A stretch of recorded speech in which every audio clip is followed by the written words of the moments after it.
This segment of the Bass, Kayak, and Beers podcast is sponsored in part by Dark Horse Tackle. Go to darkhorsetackle.com and use promo code BKB5 to save an extra $5 when you build your own box. Douglas Outdoors. Serious rods for serious anglers. Norsk Lithium. The lithium kayak battery you need is just a click away. Go to norsklithium.com.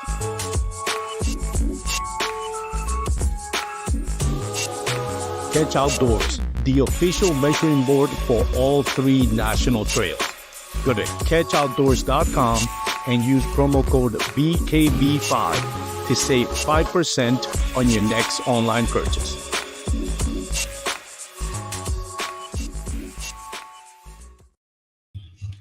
What is going on, everyone? Welcome once again to the Bass, Kayak, and Beers podcast. This is the real life. It's your boy Armando. I feel like I'm starting. Oops, sorry about that. I already have a mess here. It's funny because last week I didn't do a live show, and then the previous week was a pre-recorded episode.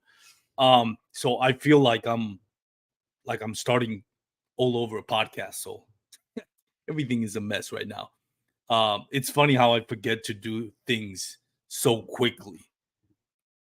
I've been doing it for 2 years now. You think I would have it down pat, but every time this phone keeps moving. Every time I go for a vacation or something like that, or miss a couple of weeks of doing a podcast, I feel like I'm starting a brand new podcast every time. But anyways, got a great episode for you today. I got Joshua Perez. You might know him from Instagram as Brass to Bass. It's one of my favorite Instagram accounts, and I've always tried to bring people on my podcast that I follow and I enjoy following their accounts. And one of the reasons why I love his account is I really think it captures the essence of kayak bass fishing. If you don't follow Joshua Perez, go follow him. Instagram is Brass to Bass. I'm sure he has a YouTube channel.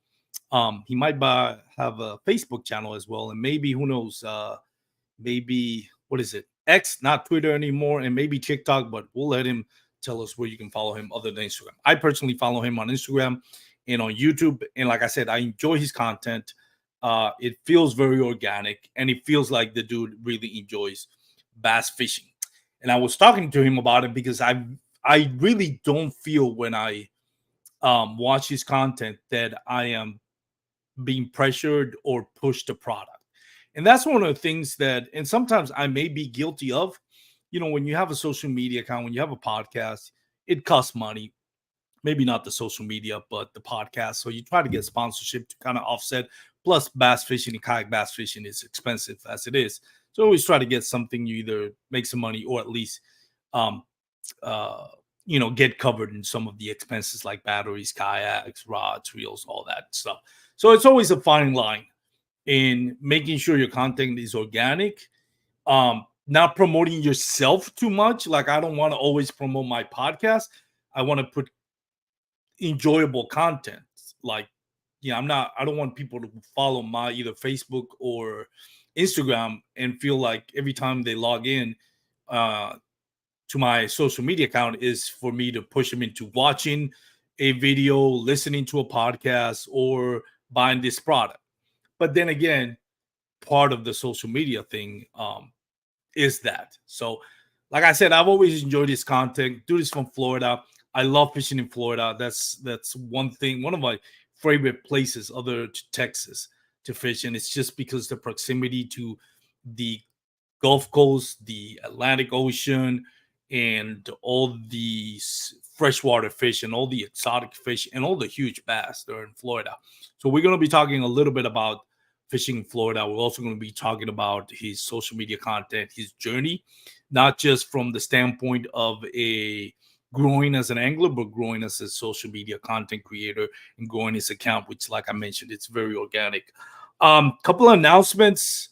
I'm trying to see if by next week's episode, we're going to have a huge giveaway from my sponsors, from Douglas Outdoors, from Mariner Sales, from Catch, and from Dark Horse Tackle. So I already got some stuff from Douglas. I already got some stuff from Dark Horse Tackle. It's from Catch. And I got some stuff from Mariner Sales. So we're going to add some stuff to it We're gonna have a great giveaway next week. It's gonna be on the live show. Hopefully, it's gonna be next week if I can get a few more things coordinated. With that being said, big thank you to the sponsors of the show, North Lithium, amazing batteries. If you're looking to get into a lithium battery for your kayak, whether it's your trolling motor, your accessories, or your fish finder, send me a DM. I can get you a good discount on the North Lithium batteries. So feel free to send me a DM. Go check out the website, northlithium.com. I'm telling you, they're great batteries, 12-year warranty, a lot of features on the batteries you're going to love. Douglas Outdoors has always been with me since day one. Love their rods.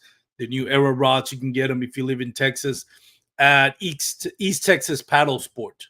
Also, Dark Horse Tackle, you can save $5 or 5% on the promo code. Is it no $5 of using promo code BKB5 on Catch Outdoors? You can save 5% using promo code BKB5, and of course, Mariners Sales down in Dallas, Fort Worth, biggest kayak and kayak accessory shop we have in the DFW Metroplex.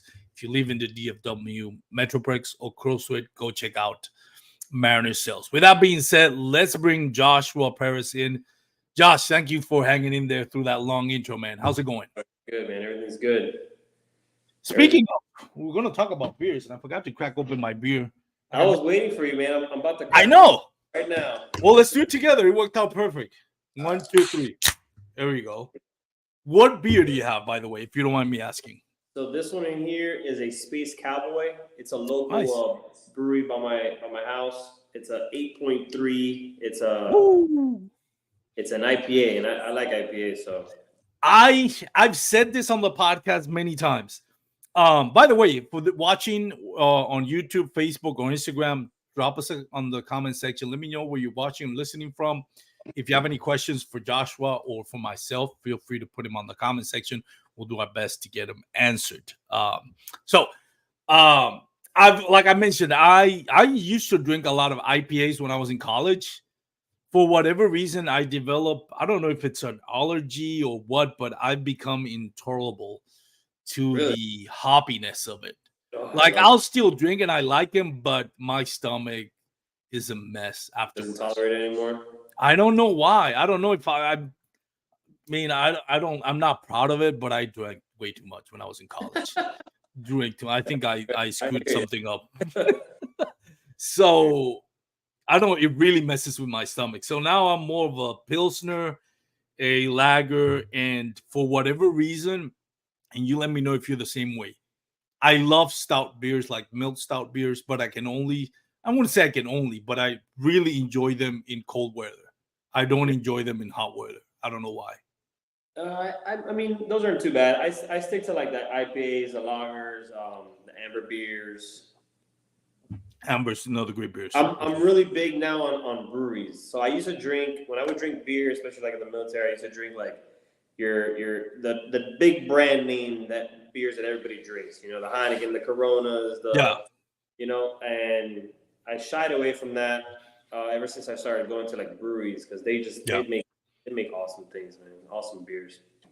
Yeah, microbreweries. When I moved to Texas, I was kind of disappointed because I used to, when I lived in Puerto Rico, first of all, Puerto Rico now I think has a few microbreweries, but back then it was like Budweiser, Medalla, which is the local one. There was a local beer. I don't know if people remember this. They still have in some of the Caribbean island. It's like, it was called Schaefer, and it's like Schlitz. You remember Schlitz? Yeah. Like the worst beer you could have. But again, college, you don't have a lot of money. High school, you don't have a lot of money. Yeah. You drink whatever alcohol, cheap beer that you can have. I remember drinking Schaefer, and I look at that and I was like, good Lord. But Heineken was a beer that I mentioned this on the podcast plenty of time. People that listen to my podcast probably tired of me seeing this. But for whatever reason, Heineken is one of my favorite beers. But here in Texas, I don't know why. I don't know if where it's bottled or whatever it is, it just tastes horrible. Yeah. But in Florida, I was just in Florida with my in-laws, and over there they taste great.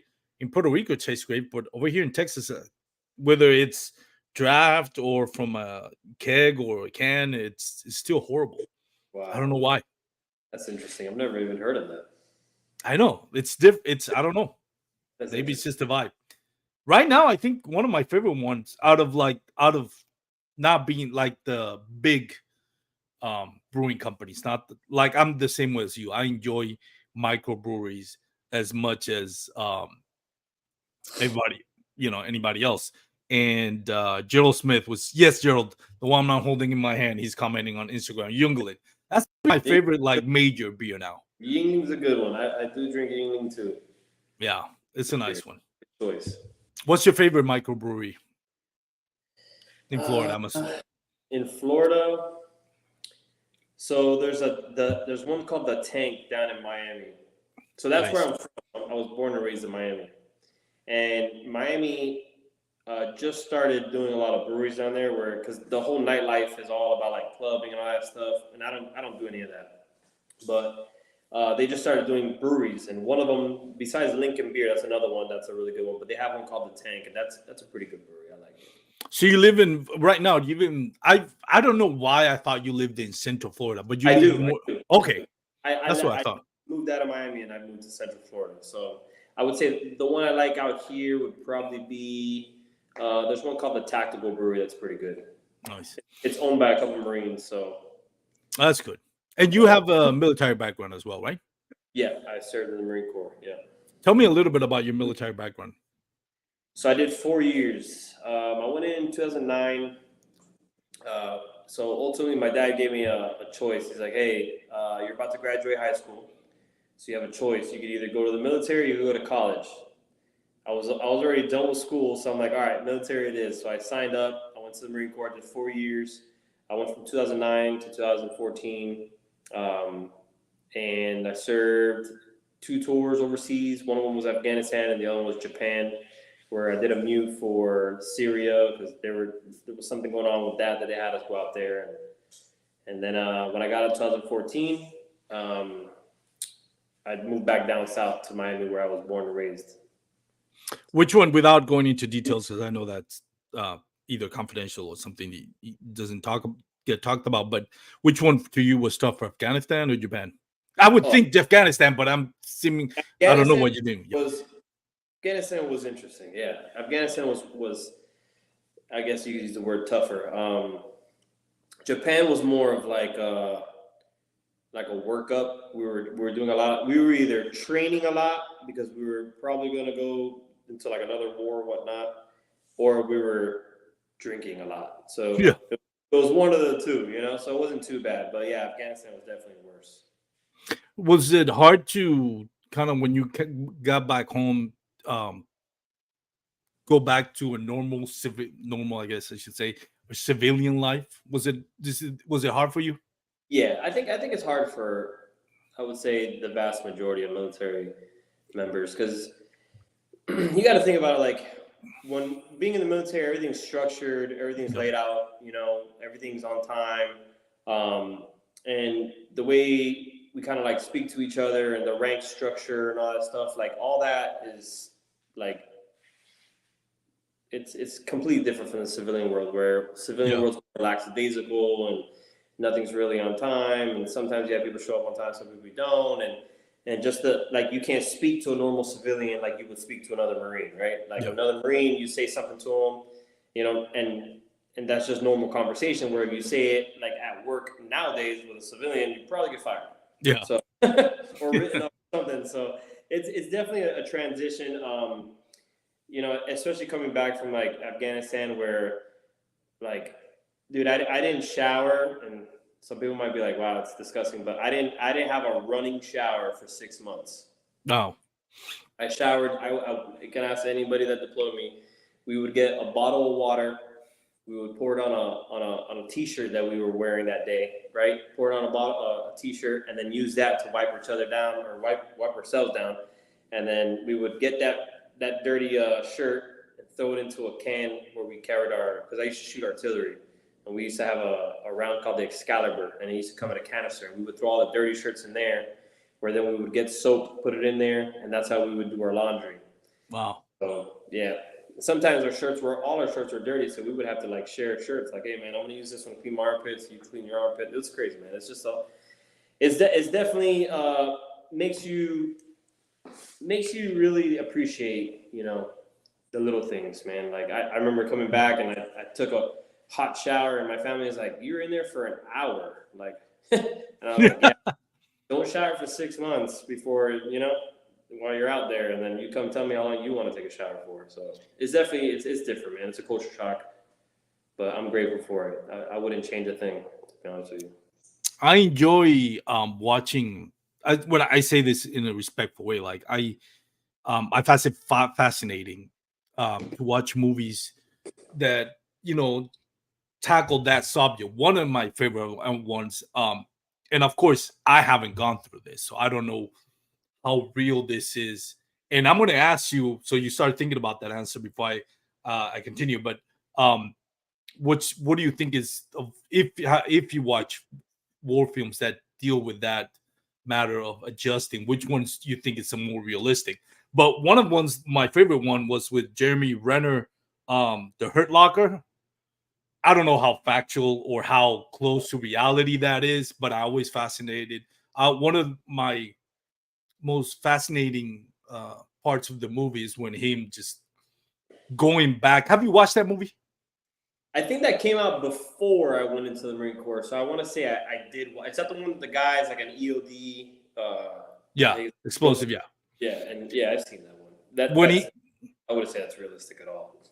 no, Hell no, no one's doing that crazy shenanigans. but the his what I found interesting is when he was going back for a short period of time towards the end of the movie, he goes back to his wife and kids, and he's like, yeah, no, this like he couldn't adjust, so he's like going back to defusing bombs. Look, what you would think is like, no, heck no. The rest of the guys on that company Well, were like, I want to go home, kind of yeah, thing. well, I mean, I got out in 2014, and for a long time, for honestly, for a good year and a half, I was calling the recruiter every like 3 months to see if they had my job open so I could go back because I wasn't finding like my way of being comfortable in the civilian world. So yeah, in that aspect, like when you come back and you're in the civilian world, like, and it's very hard for you to adjust. A lot of people they tend to try to go back into the service. So that Yeah. part is legit. But I mean, one movie that I do remember watching before I went into the Marine Corps that I would say it's pretty much spot on is Jarhead. I was about to say, like, I bet you're That gonna say movie, Jarhead. Yeah. that movie's spot on. Yeah, and actually, one of the guys in Jarhead, he bass fishes too. Um, I follow the him on. I gotta. one of the actors. Yeah, he's an actor, but he bass fishes. He's good too. So Is it based on actual people, or I mean, just in general, just an overview? Not like the characters are not real life, right? Characters. what do you mean? Like the actor's not portraying somebody that is real. No, no, Oh no, yeah. no, no. So I thought shout out to Dustin Hoy. Dustin, how you doing, buddy? Yeah, I thought that was one of the more realistic movies. I forgot the name of the lead actor, but he's also a great actor. I'm a huge movie buff, and it kind of Yeah. shame that I forgot the actor's name. But yeah, that was interesting. What is his name? God, I think he's a great actor. Got his name.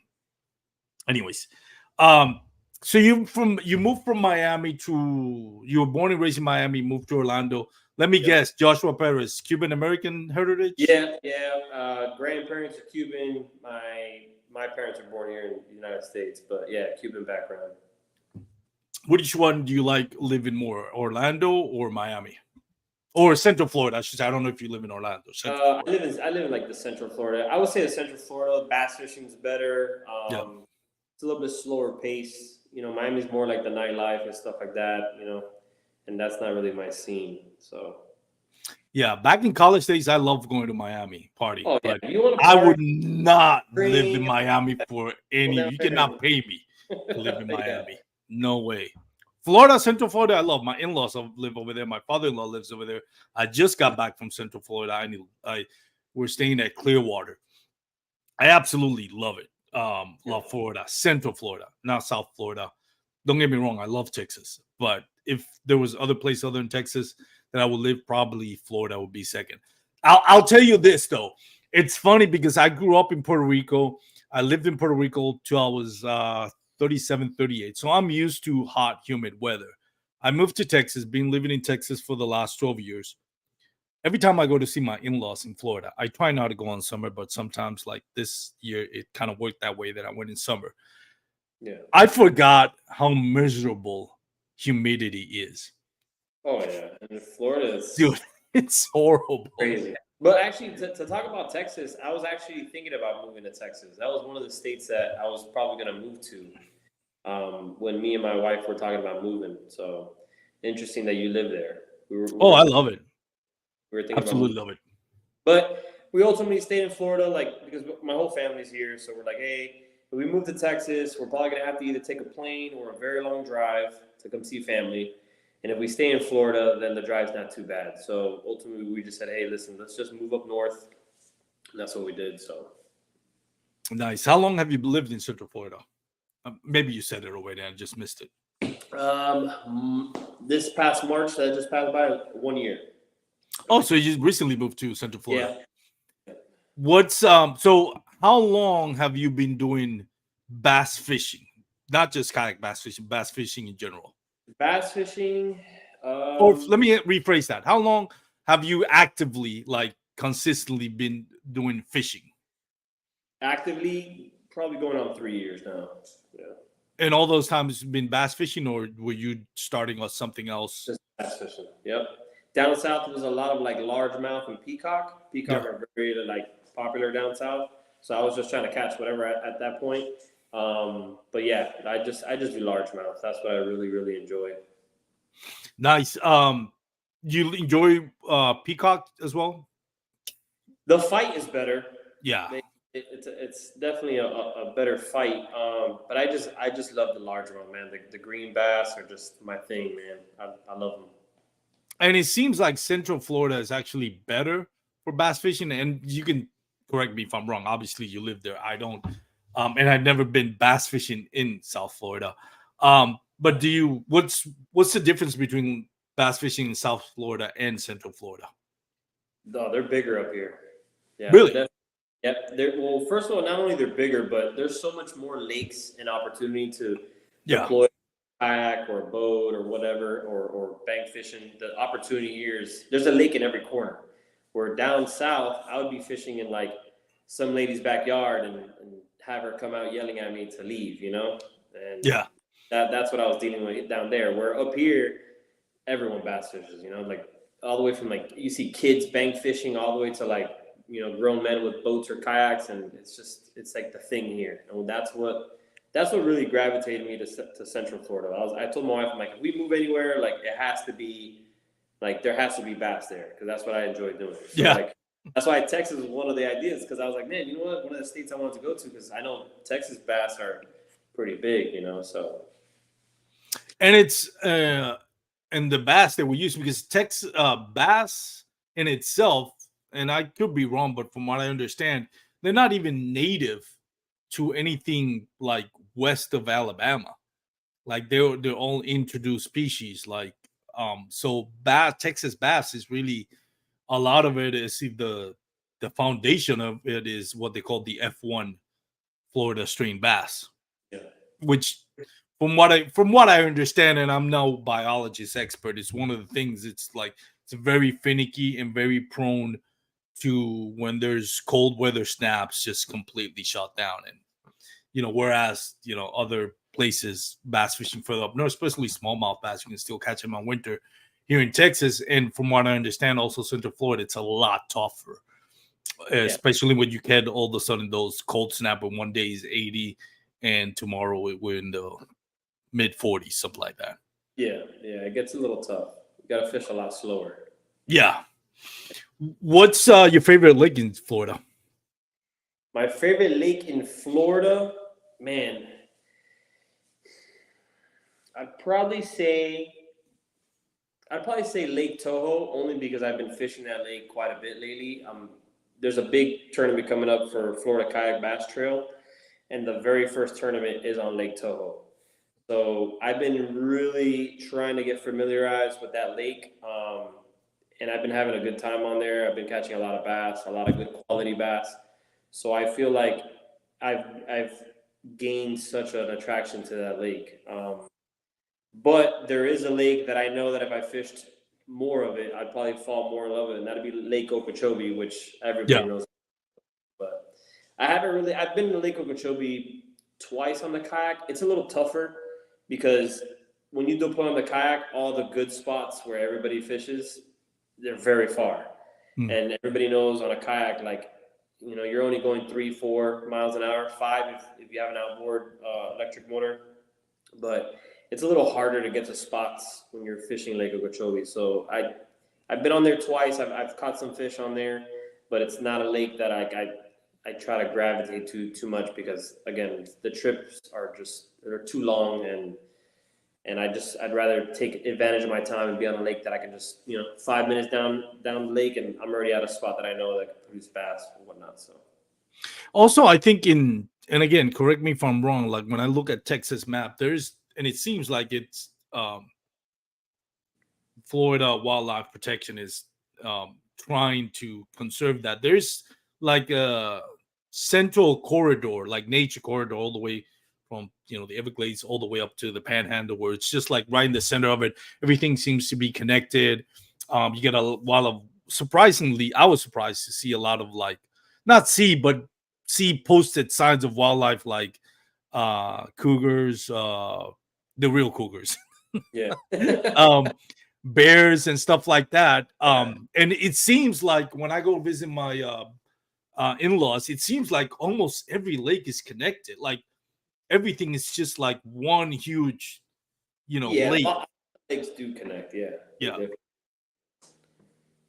Do you fish a lot of saltwater, or do you just mainly do bass fishing? No, I did a little bit of saltwater growing up, especially being from Miami. Like my family, like had a boat, we would do saltwater fishing, but it's never really my thing. It never really caught my attention too much. I mean, I don't knock it. I think it's pretty cool. I mean, I know the fight is a lot better. I know you can eat. Everyone's like, "Oh, you can eat these fish," and yeah, I got that. But there's just something about bass fishing where it's like the preparation and the types of lures and the methodical thinking you have to go through to catch these bass and just the way they look. And it sounds corny, but one of my favorite colors is OD green, especially being in the military. Yeah. So like the bass are like OD green. So like I just really gravitate to that side of when it comes to fishing. It's interesting because when I try to explain people that are either not bass fishermen or not fishermen at all, like I really can't make sense of it. Like I Yeah. was like, yeah, I don't know why it is. Like why bass fishing is what it is for me and for a lot of people, but it just is what it is. You don't see the red drum bass elites, you don't see the flounder bass elites, you don't see the tarpon, and Yeah. anybody that's fished for a tarpon, you know how exciting that could get. Yeah. By the way, I think you got a shout out on Instagram. Bass Patriot says my dude, high five. So I'm Yeah, assuming that's for you because you're the dude. that's Jesse right there. That's one of my really close friends that I fish with. You see him all over my Instagram too. So Yeah, Jesse, thank you for joining us yeah. on Instagram. So you've never had that itch. Like I would, if I live in Central Florida, I would definitely be doing bass fishing, but I would still have an itch to do some either tarpon or what's the other one? I know the words in Spanish. I know Snook. sabalo, tarpon. What's the other one? Robalo. I forgot the name of robalo in English. It's not tarpon. It's the other one. But There's anyways, oh, snook. That's the word, snook. yeah. Um, you never had that itch? I had a friend, Jason, that I used to work with. He would always tell me, "Hey, let's go catch some redfish and snook," which I regret never going with him. I was always like, "Yeah, let's plan it." We never got around to it. Um, which, not to say we won't do it, but I don't know. I just feel like, to be honest with you, like, and I told this to Jesse one time. We had a conversation about the same thing, and we were going back and forth about the saltwater and catching redfish and snook and bass. I still have so much to learn Yeah. when it comes to bass fishing that I can't even imagine having to like juggle both. Where like I gotta learn a whole other species. Like I'm still in the process of learning what bass like. So I don't want to like bombard myself with trying to learn snook and tarpon and so like not only that, but like I said, just bass fishing and like I just I'm in love with it, man. Like I'm addicted to it. So I haven't fished for every species out there, obviously, but I recently went to Alaska, did some sockeye salmon, which the process of the fishing styles of catching salmon, especially sockeye salmon, is boring to me, but the fight is amazing. Yeah. Um, and I'm not going to go into details of how you catch salmon. For those who know, you know what I mean. But I've done. I mean, I went to fish from halibut, rockfish. It was fun. Don't get me wrong. What I think, if the best way for me to describe bass fishing is, to me, it is the hardest fish. I mean, considering the population, right? But considering the population of fish, it is probably the hardest fish to target. Yeah. I It agree. is. It's just everyday changes. Like, you could be, you can go to a lake and be the best angler at that lake. You can catch them. You can be, and all of a sudden you go to a tournament that same lake, and you might skunk. Everything changes. Right. Everything is, there's a lot of intricacies and a lot of, I don't know, in order to actually be successful at it. And even the best of the best, you can have a great year, you can have a great decade, but in within it, you're gonna have failures. You're gonna Right. skunk. You're gonna do Oh yeah. horrible. Comes You're it's gonna be time that you want to break your rods and just quit.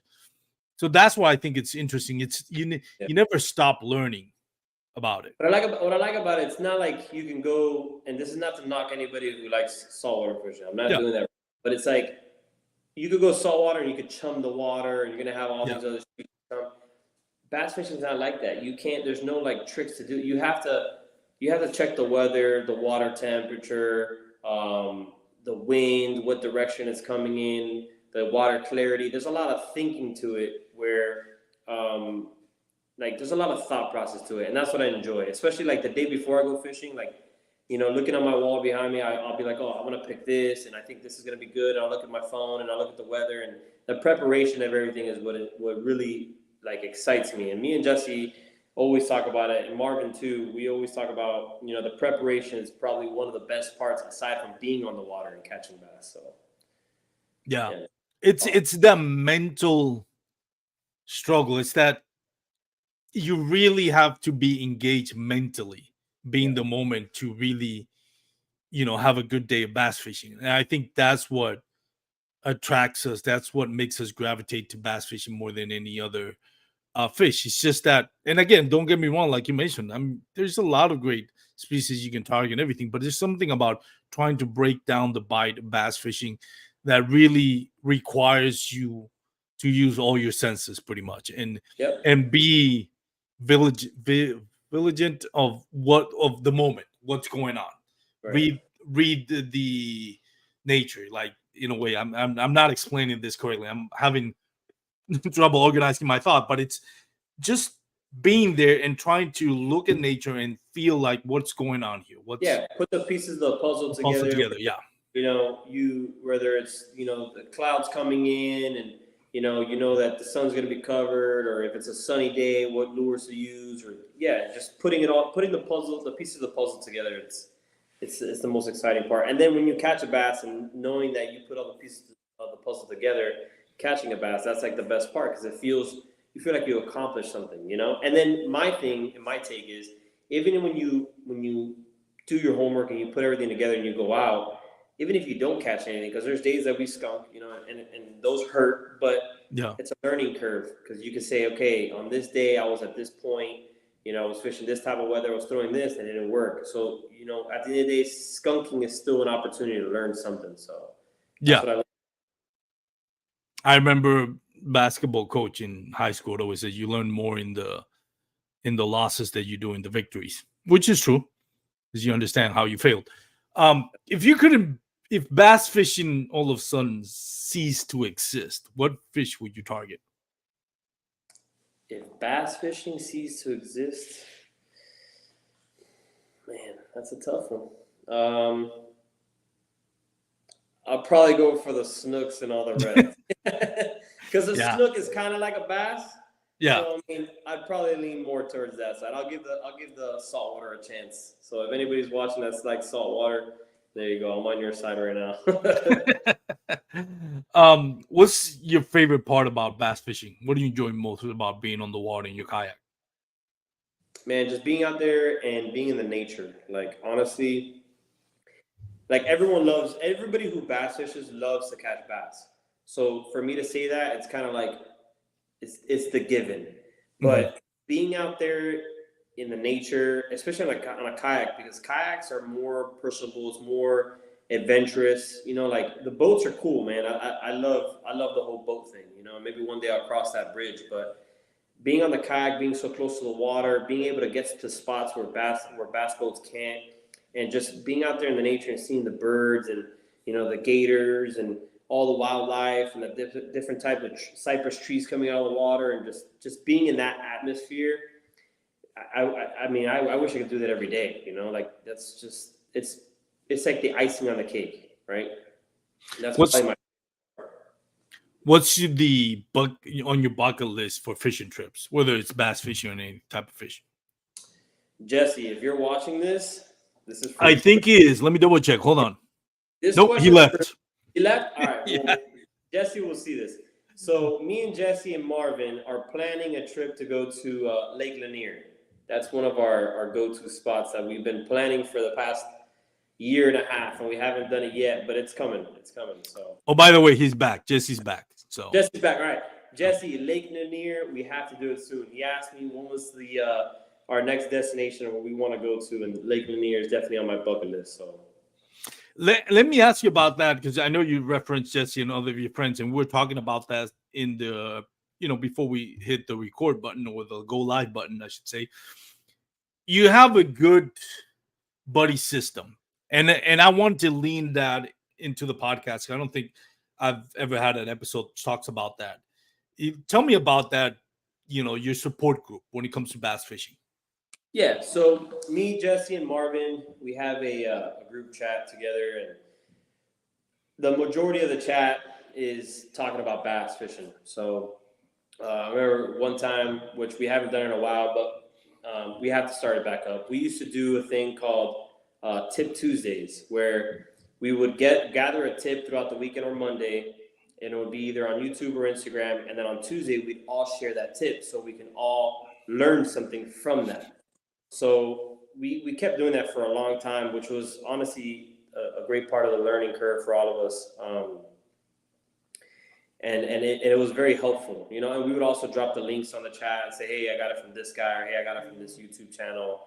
And that's one of the buddy system things that we have where we can, helping each other grow is like what that chat is about, And when we go out and we practice that application, we'll say, hey, it worked, or this is the bass I caught. We share that and we motivate each other by showing pictures of the bass we caught, videos or content, talking about our goals. And it's just that chat.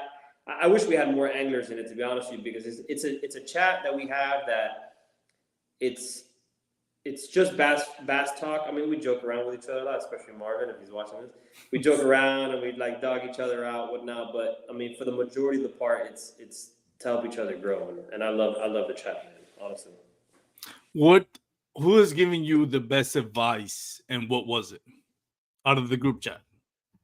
I would say Jesse. Jesse's my And not he because he's watching, right? no. Jesse geeks out. Jesse geeks out on a lot of stuff. So he's very knowledgeable when it comes to like rods and reels and what applications. So like he geeks out on all the info stuff. So I tend to gravitate towards him when it comes to that stuff. So he's always been the go-to guy with that. I would say like one of the most important things he's taught me is I would say like he's a very big easy guy. The guy loves throwing big easies and top water and stuff. I never used to throw that, so I think I'll give him credit. He was one of the ones who introduced me to Big Easies, which is a gambler brand out here in Florida. It's very popular in Florida, and it catches a lot of bass. So I would give him kudos and credit to that for teaching me. I At some point I would love to get the group of you guys on the podcast Yeah, and that'd talk be about cool. your buddy system because I think that's something that I don't have. Like the buddies of me that got me into kayak bass fishing. No, for whatever reason they don't longer do kayak bass fishing.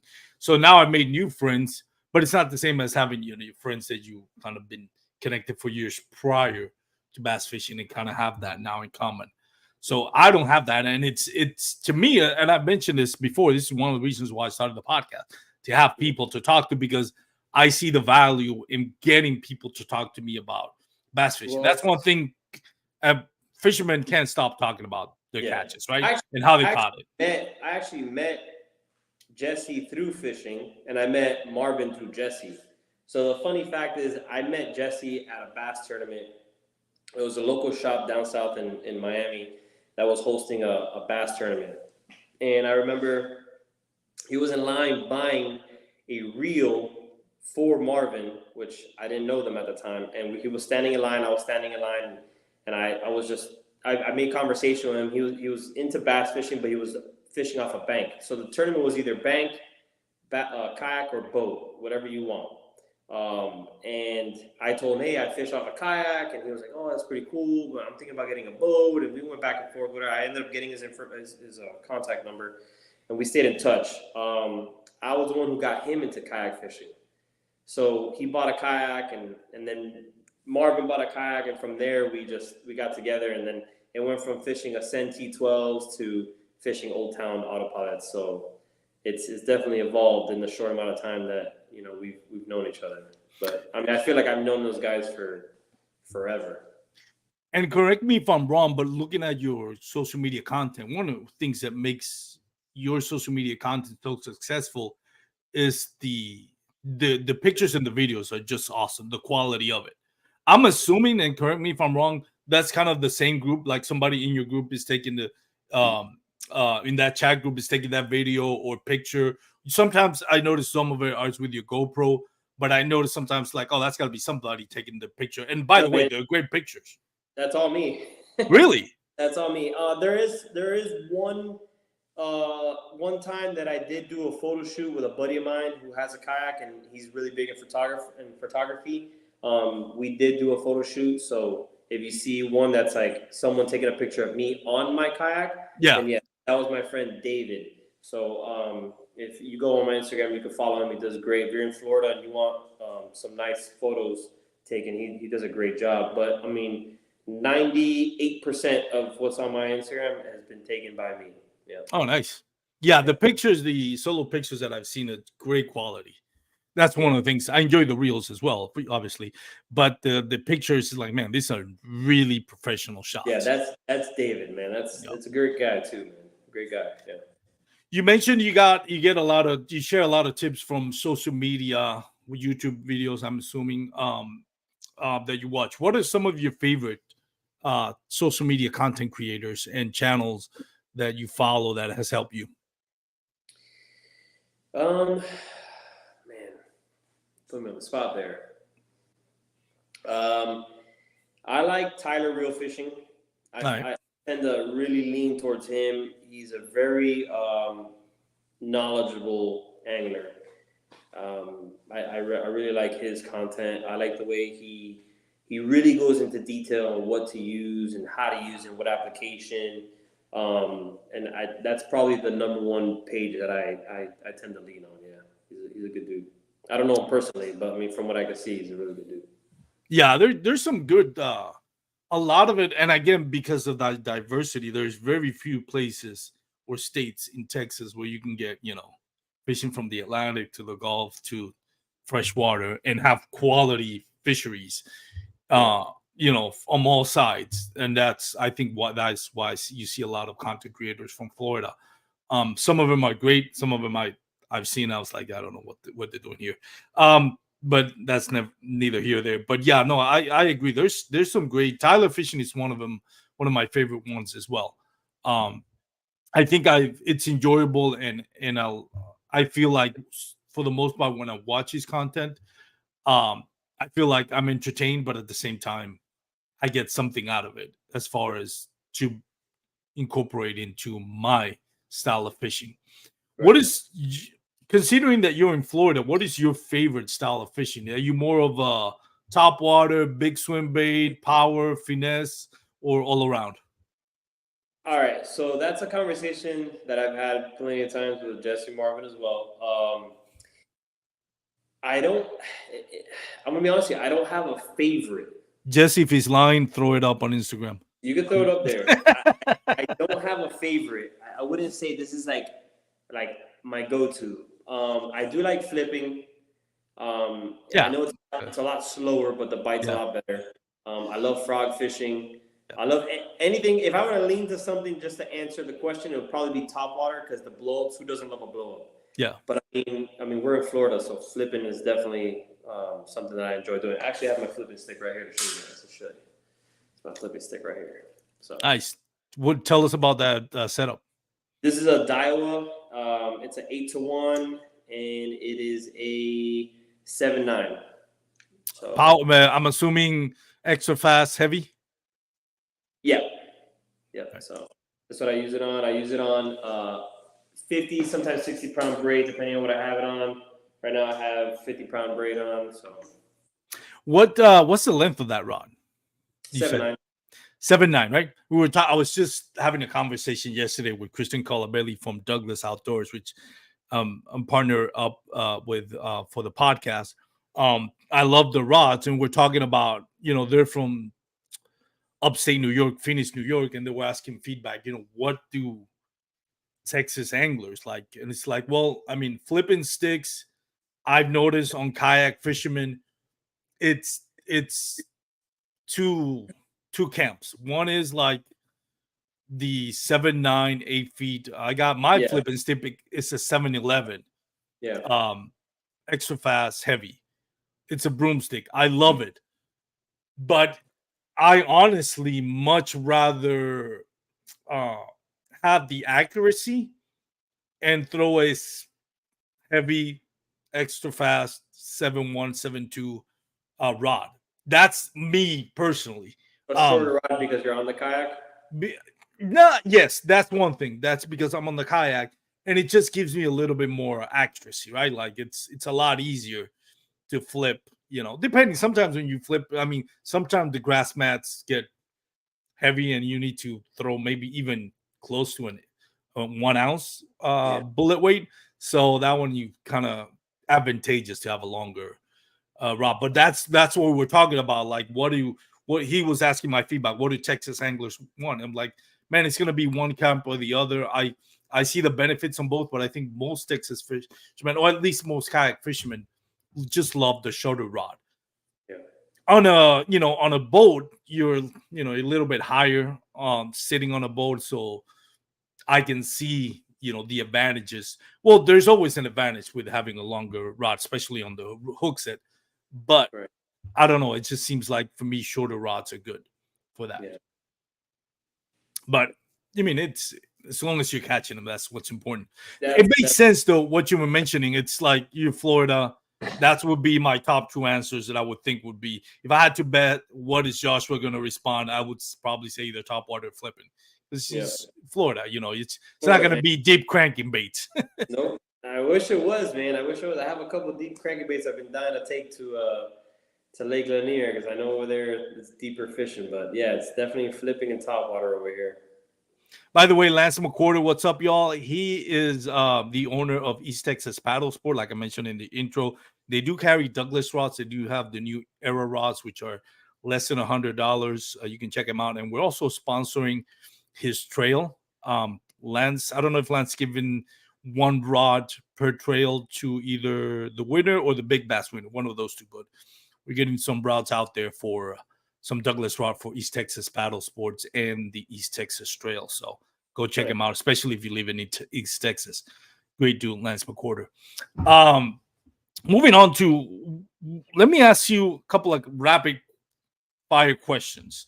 Like, I'll give you a scenario and you tell me what's going to be your go-to bait. And again, this is Florida, so I know it's always going to be relatively warm, even on winter, or at least not cold. And it's not going to be rocky ledges or deep lakes. So we'll try to do our best. But if you have, let's say, bluebird skies, no wind, water temperatures, I don't know, do they get up in the 90s in summer?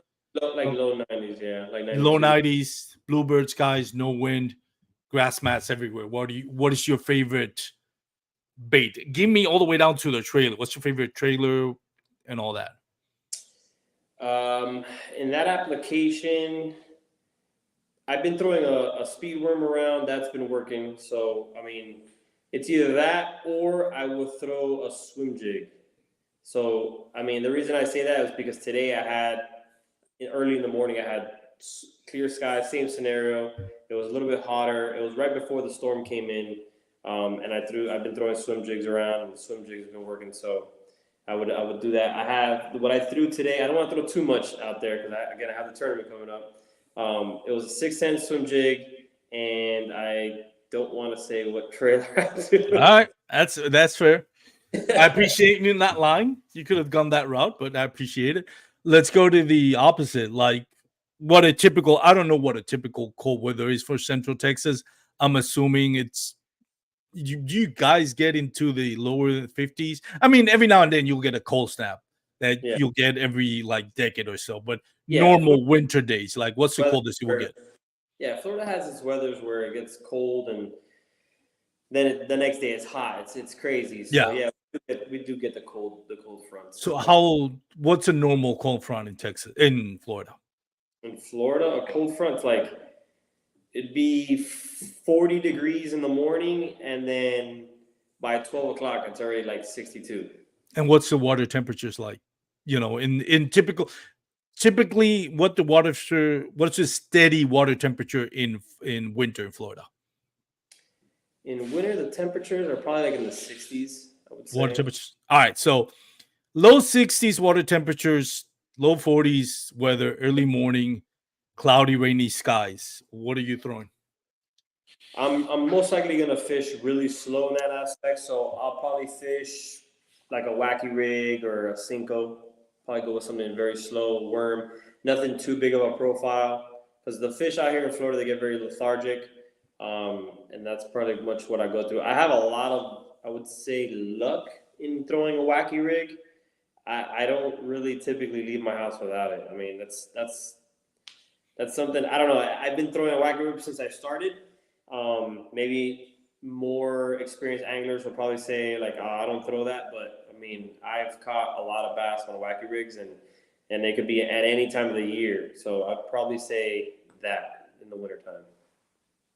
And another thing that I wanted, Florida weather tends to throw a wrench at you all day, especially in summer. Like more so than Texas. We don't get to see this in Texas as much in Florida, but Florida is notorious for bright sunny days.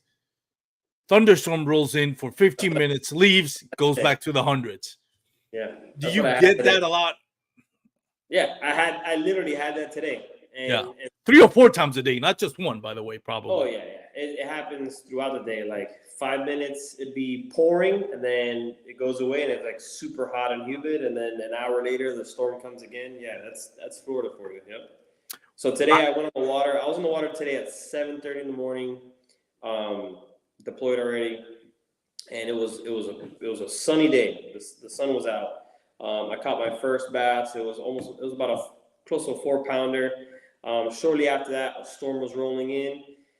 I tried to stay out there a little bit longer, knowing that storm was coming in. I didn't catch anything, and I said, "Hey, listen, maybe I should start heading back because that storm was pretty bad." And sure as heck it was. I mean, it was thundering, lightning, pouring, and I was like, "I'm glad I got off the water when I did." So, but then it's crazy. As soon as I packed up and I started leaving, it's gone. the rain stopped. I was like, I should have stayed, but I was already packed up. So I'm like, I'm satisfied. I caught a decent sized bass, so I'll go home now. What? How does your presentation change from, like, let's say you fishing for a couple of hours, it's bright, sunny, not a cloud in the sky. All of a sudden, thunderstorm, rain showers rolls through. Do you change your presentation? Just change anything about your the way you were fishing prior to the rain showers or thunderstorms, Yeah. during that and after that? Like, talk me So through that. typically, what I do like on the day before is I check the weather, right? I see what the weather's going to be, and let's say the scenario, for the sake of the conversation, the scenario is that in the morning it's going to be sunny, low temps with maybe partly cloudy or no clouds. I'll typically bring I'll start off with like lighter baits as far as like color, like whites, shad color. And then if I know the storm's rolling in and it's going to be cloudy or whatnot, I'll switch to like darker baits. That's typically what my game plan is. And I always try to bring, every time I go out, I try to bring both. I try to bring really light baits and then super dark baits because I don't know what's going to be like the go-to. So if I'm throwing lighter baits and I'm not getting anything, I'll switch to darker baits and see if that does a trick. And then if it does a trick, I'll stick to darker baits the entire time I'm out there. So that's like kind of my game plan. That's pretty much it. Central Texas, do you have, other than, shallow, relatively shallow, grassy lakes, do you have any other type? Do you have, like Texas, we have like what I called, I don't know if this is the right term, but I call them like highland reservoirs, which is just like a damned reservoir where it's just rock. Feels like you're in the Rockies, like it's hills, rocky hills at all time, at all sides, white rock, which kind of filters the water, makes it really clear. And then we have the grassy, stained lakes. Do you have any, typically where you live, do you have anything other than shallow, grassy lakes? And if you do, how far away do you have to go to see something other than the typical? I mean, we'll have like, there's some like down south, there's man-made lakes that I've used to fish that were like 20 something feet deep and really clear. And I used to fish like crankbaits there and stuff like that. But for the majority of the part, when you come to Florida, you're fishing shallow water, heavy vegetation. You're fishing cattails. You're flipping. Throwing worms around, top water frogs like that. That's Florida fishing, and I really enjoy that type of fishing. But that's why me and Jesse and Marvin, like, we want to do a trip somewhere else to kind of gain the experience of like fishing deeper water. We don't have that. I wish we did. If Florida could have the best of both worlds, that'd be great. But I still think Florida has the best fishing, if you ask me. Well, I'm not gonna get into an argument with one of my guests, especially it's the first time. Let's just say Texas has something to say about that now. But all jokes aside, you do have to come to. Have you fished in Texas?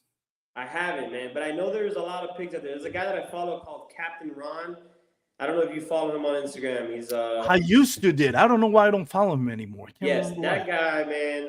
First of all, he's hilarious. I find his social media comical. He's a veteran too. He's a Marine. So yes. I towards that. And dude, he catches huge bass in Texas, and that's one of my. Besides Lake Lanier, Texas is one of the places I want to go. I know you guys have huge bass out there. You guys actually, from what I've heard through conversation, you guys do a better job in like taking care of your bass and taking care of the water. So, I mean, Texas is one of the places that I'm dying to go out there and fish, man. Maybe one day we can link up and you can show me, because I have no idea what I'm doing out there in Texas. Bring the crew, buddy. Bring Jesse. Bring the rest of the crew up here, man. Yeah, you're welcome to come over here and I think you'll find it. A lot of lakes are going to be very similar. And again, F1 is the foundation, which is Florida strain bass, the foundation for Texas bass. Yeah, like you mentioned, Texas Wildlife Department does an amazing job.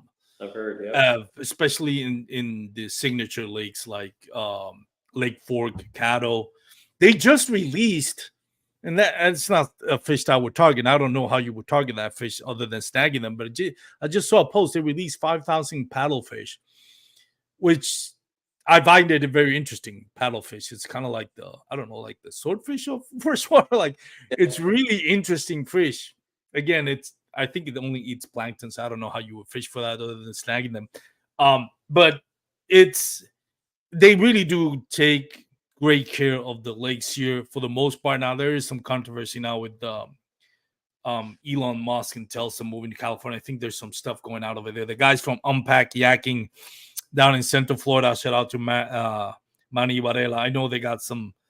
It's an interesting subject of what's going on in Florida. I think a lot of people are a little paranoid of what's going to happen once headquarters for Elon Musk moves to Central Florida, and what those factories are going to affect the waterways in Central Florida, which is really bass fishing heaven. Like, as much as I love North Texas and East Texas kayak fishing, or bass fishing in general, I should say, Central Florida holds, in Southeast Central Florida holds some of the best bass fishing that you'll see in the country. So hopefully that's going to be not going to Hopefully he change doesn't too move much. over here and he doesn't ruin things because Yeah, I'll stay away from the political side of it, but you know Yeah. how it is. It's a touchy subject that's going on back there in Central Florida, not just for bass fishing and other stuff, but yeah, man, definitely you guys should come out here. Lance McCorder already says, you can go to East Texas,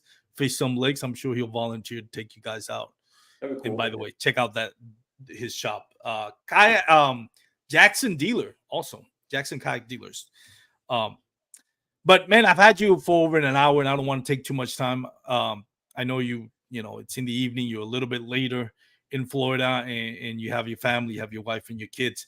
But I wanted to give you a chance to do a shout out. I know you're doing a giveaway with some of your business partners. So tell us about the giveaway. Tell us where people follow you on social media. What can they expect on social media? Tell us a little bit also about your tournament that's coming up, and do plug in anything you want to plug regarding Brass to Bass. So you guys can find me on Brass to Bass on Instagram, Facebook, Threads, and YouTube. Right now, I'm currently doing a giveaway with Rogue. I actually have some of the equipment here. So it's going to be some tethers and a drag strap as well from Rogue. So a good amount of equipment. There's going to be 7 winners. I'm trying to make sure that there's more than just one. I know a lot of people are iffy about giveaways and they feel like they don't win. So this giveaway, I'm going to make sure that 7 people win in the giveaway. You can go to my Instagram again. It's called Brass to Bass, and you'll find the post that I did on there on how to enter and win. So that will be on Sunday. The winners will be announced on Sunday.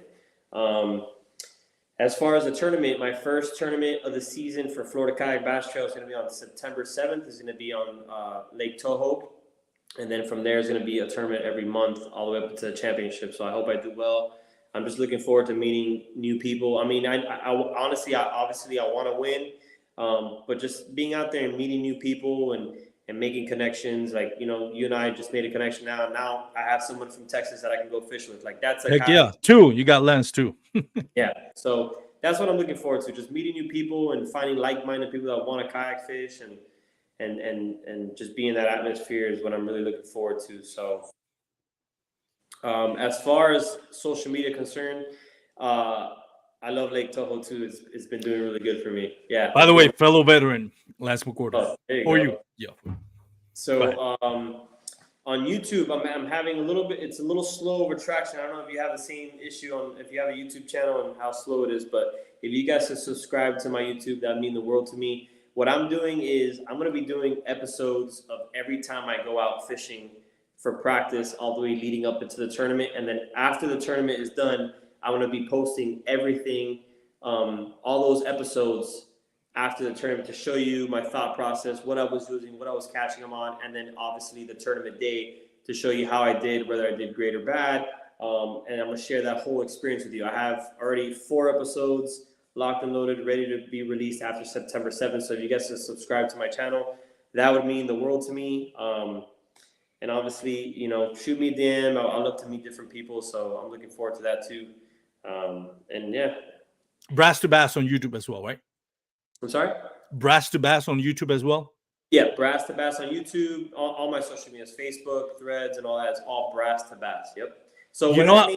We didn't talk about it, but where that name came from. I was just about to ask you. Yeah. So the brass part is the military side. So whenever you shoot a weapon, brass gets expended. So I went from brass, which is the military, to bass. So I transitioned from brass to bass. So that's where I came up with the name. I enjoy it, man. It's stuck with me ever since. I even created a little logo on it. If you go on my Instagram, you'll see it. Which I plan on doing some patches one day about that. I appreciate that, Lance. Thank you so much for following. So I plan on doing some patches with that logo from Brass to Bass. One of these days, I'm going to get around to it. Being a military member, like, patches are everything. I have a bunch of patches safe and around the house and whatnot, so I'm going to be getting around to doing that soon. As far as shout outs, I'm only working with Waterland right now. Which one was that again? Can you repeat the name again? Waterland. What about it? Okay. The glasses and apparel company. Those guys, if you want a discount code, the link's on my bio on Instagram, as long as my Facebook and all that. So if you want to save some money, you can go there.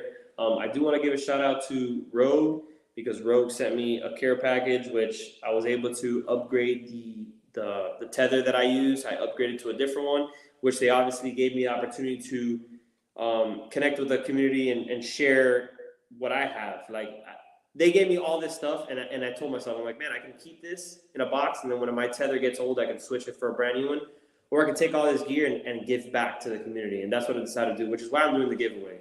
You know, I have all this gear here, and what better way to do than to give to other people as well. You know, it does no good to me than just sit there for months in a box when I can just give it to other people and reconnect with, you know, or not reconnect, but connect with new people and go that route. So that's what I'm doing. That's what it's all about, man. And I love that. I love where social media, I mean, like, I don't know how to put it, but like the passion for what we do supersedes maybe the social media duties as an influencer, if you want to call it that. I know it kind of gets bad stigma, but when you do things like you mentioned, hey, instead of just sitting on the box doing something, let's give it to the people that help you grow your social media. And that's why I say, like, putting the people ahead of your own social media growth. I think it's the best way. It may not be the fastest way. By the way, I'll give you a tip on, you know, you're not gonna like it, but you know how you're gonna get good views out of those, especially the practice videos? What's that? Uploaded before the tournament. Yeah, man. I don't know. It has to be something like you in like Russ Snyder, Christine Fisher level where you know you're gonna do good anyways. Yeah. And then winning is not, it's important, but it's not that important. Maybe I'll probably do that for the second one. But Yeah. since this is the first tournament, I kind of want to see how keeping it all hush hush and then deploying it afterwards works out. But Christy Fisher's another account that I know Tyler Real Fishing. Christy Fisher's another account that I actually like. She does a phenomenal job. That angler, she's a beast, but that's a whole. You can't pull, and I respect them, I love them, but you can't pull a Ben Milliken where he's complaining about people poaching his spots. It's like you posted on a YouTube video. What do you expect? Yeah. You can't throw it out there and show people how you caught a double digit and not expect people to go over there and try to replicate that. Yeah, I'll share the juice afterwards. But I think yeah. for this episode, I'll hold off until at least the tournament's over, and then maybe the second one I'll change it up. There's about 7 tournaments, so maybe the first tournament I'll share it afterwards, and then the next tournament I'll share it during, and I'll play with it. But I mean, you guys, you guys who follow can comment. Let me know what you guys prefer, and maybe I'll just follow. Everybody in Florida is gonna ask you to post it first. Like I said, you may not like it, but it'll get views. Yeah, social media is interesting, man. I didn't think that my social media would grow to where it's at, man. But I'm really grateful for everybody following. You guys are awesome. I mean, it motivates me when you guys interact with my page, and I enjoy the content process, like just editing and putting music together and filming and doing all this. Like that's what I enjoy, and me showing that I enjoy that. I mean, you guys obviously enjoy it too. So I want to say thank you guys for following, because I mean, that's what gets me going, man. It gets me motivated to keep pushing out the content. And honestly, that's people like you, content creators like you, is the ones that I always enjoy. I'll bring anybody in. Like I'm not gonna discriminate against somebody that's really heavy into pushing a product or pushing. It's it's an honest job. There's nothing wrong with it. And I definitely would help out anybody that's in that. But I enjoy it more when I get people like you that really just love what they're doing, and just love posting about it. And the partnerships take a back seat to that. Primary is going to be about enjoying what you're doing, and that's what I like to promote. And because I know that a lot of times where social media content creators, influencers are very they depend on that check from the sponsorship. Is their responsibility to put that content to sell that product. And again, I understand it. I have nothing against it. I don't personally view it as a sellout like some people would say. But at the same time, they have the backing of these companies where maybe you have the backing of Rogue, but you don't have maybe like that, Pure Fishing Berkeley type or other big companies that are going to help your content. I'm going to be honest. I don't have any big companies like paying for my tournaments or sending me free lures and all that. And I'm not going to sit here and lie. I that would be great and all, but a conversation that me and my friends have had, Jesse Marvin, like we always have to remember why we started this. Yep. Like, only the most important thing why we started fishing, but like going into like the aspect of social media. So like my view and my goal is to always stick with my view is, yes, all of those perks are nice if they ever come across my table. My view, honestly, is always to portray like the realism, the natural, the reason why I do it. I don't post on social media with like goals to like, oh, I'm trying to get this and that. Like, yes, those perks are nice, but my goal on social media when I post is to show my creativity first and foremost, and to like expand the world of like kayak fishing, like bring different people who maybe stumble upon my page and think, man, you know what, like that seems like a really cool outlet. Like he's a veteran and like that's his outlet, and how he like portrays his like therapy and how he goes out and has a good time. Like maybe I should try that. And then now I opened up a door for someone that maybe needed it. You know what I'm saying? And that's why on my page, like you rarely see me do giveaways or try to advertise something. Like I'll do it here and there. But for the most part, I'm just trying to show my journey, man. Like the journey is like the most important part of my page. And I feel like that's why my page right now, in my opinion, sets apart from like different pages, because I'm not trying to do like tips and tricks or like I'm selling this or I'm giving this away. Like I'm just trying to show my journey on how, when I go out, what it's like, whether I skunk or don't skunk, or what I catch, and where I'm going. And that's kind of like how I'm going about it, and if all the doors open up in the process, that's great too. But I mean, my page is more just to show you guys that, the outdoors, it's where you want to be, Yeah. And again, nothing wrong with accounts that are heavy into, earning a check. There's nothing wrong with that. I don't want people to think that I'm dissing on them or not. That everything has its space. That's what I meant to say. Yeah. But Josh, I mean, a pleasure having you on the podcast. I look forward to having you sometime in the future in the podcast again. I'm serious. I want to at some point maybe coordinate, bring your friends here, that buddy group, and talk about that and how it has helped each other grow into maybe their social media and into being better anglers. I think that's fascinating, and I think that really the camaraderie is something that we don't highlight enough when it comes to bass fishing. So thank you for taking the time. For those out there watching or listening, remember you can follow us on Instagram, Bass Kayak and Beers, YouTube, Facebook, and if you're listening to the podcast on Apple Podcasts or Spotify, we'll love it if you can leave us a 5-star review. If you enjoy this episode, it would mean the world to us. It helps us with the growth. Huge shout out to people watching: Dustin Hoy, Lance McWhorter, Robert, Ryan, Randolph. Thank you so much. Your buddy Jesse, Bass Patriots, Gerald Smith also was watching. Shout out to all of you guys. Thank you for supporting me. If you're here to support Joshua, thank you again from both of us for coming up. And go ahead. One more shout out. Yes. So, shout out to Kayak Cushion. Okay, so for you anglers out there who have kayaks, they just sent me a kayak cushion, and I'm gonna be honest with you, I regret not buying this a long time ago. Like all seriousness, this thing has made like fishing so much more comfortable, and the quality of their product. And I don't fish with these guys. This is just me being completely honest with you guys. Quality of this product is second to none. So check them out, Kayak Fishing or Kayak Cushion. They're out of Chattanooga, Tennessee, and by far, I mean, they're great. So if you want to check them out. Yeah, never heard anybody complain about Kayak Cushions. Yeah, so they're great. It's a great company. I regret not buying one a long time ago. So I just wanted to put it there before I forgot. Yeah. Well, with that being said, thank you so much for watching, guys and girls. Have a great day. Remember, if you're going to be on the water, wear your PFDs. And if you're gonna have a beer while you're at it, please drink responsibly. Have a great one, everyone. All right, guys. Peace.